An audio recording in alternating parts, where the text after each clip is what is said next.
Hello दोस्तों, नमस्कार।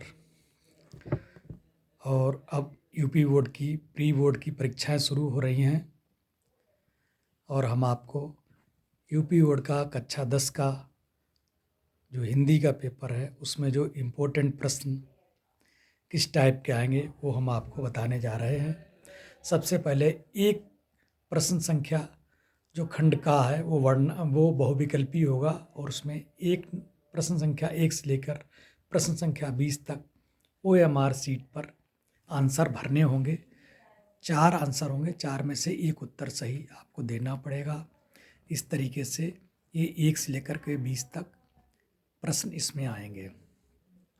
खंड खा होगा वो वर्णनात्मक होगा और उसमें सबसे पहले आपके गद्यांश पर आधारित 3 प्रश्न पूछे जाएंगे जो कि 6 नंबर के होंगे और उसके बाद पद्यांश पर आधारित 3 प्रश्न पूछे जाएंगे, वो भी 6 नंबर के होंगे।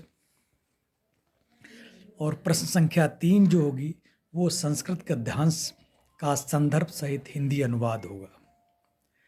और उसके बाद प्रश्न संख्या 4 जो होगी वो संस्कृत पद्यांश का संदर्भ सहित हिंदी अनुवाद होगा, वो भी 5 नंबर का होगा।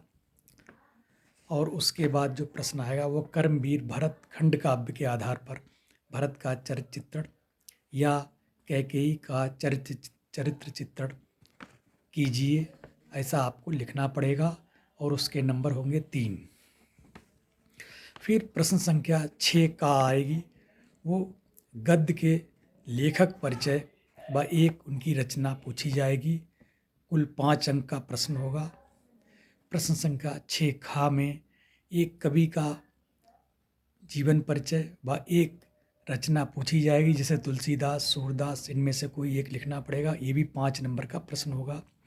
प्रश्न संख्या 7 जो होगी वो कंठस्थ किया हुआ एक संस्कृत का श्लोक लिखना पड़ेगा जो कि इस पाठ्य पुस्तक में ना आया हो, इस आपके प्रश्न पत्र में ना आया हो, वो आपको अपनी उत्तर पुस्तिका में लिखना पड़ेगा, जिसके जो कि 2 नंबर का होगा। प्रश्न संख्या 8 में ये पूछा जाएगा, 4 प्रश्न दिए होंगे संस्कृत में, उसमें से 2 प्रश्नों के उत्तर आपको देने पड़ेंगे जो कि 4 अंक के होंगे। प्रश्न संख्या 9 होगी जिसमें कि आपको निबंध लिखना पड़ेगा और वो